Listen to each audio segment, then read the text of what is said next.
অনুভবের স্মৃতি ফিরে গিয়েছে, আর স্মৃতি ফেরার সাথে সাথেই আদালতে লাজুকে সম্পূর্ণ নির্দোষ প্রমাণ করে বনলতা সহ সেখানে থাকা সবার সামনেই লাজুকে জড়িয়ে ধরে অনুভব।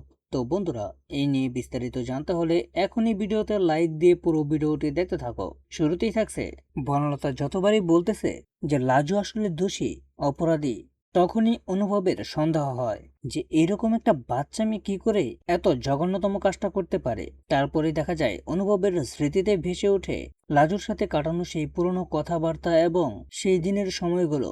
তখনই অনুভব বুঝতে পারে আর বলতে থাকে, আমার সবটা মনে পড়ে গিয়েছে, আমার স্মৃতি ফিরেছে।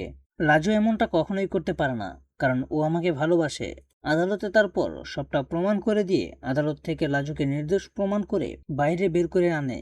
আর তার পরক্ষণেই দেখা যায় বনলতার সামনেই লাজুকে জড়িয়ে ধরে, চোখে জল চলে আসে আর কান্না ভরা অবস্থাতেই অনুভবকে জড়িয়ে ধরে।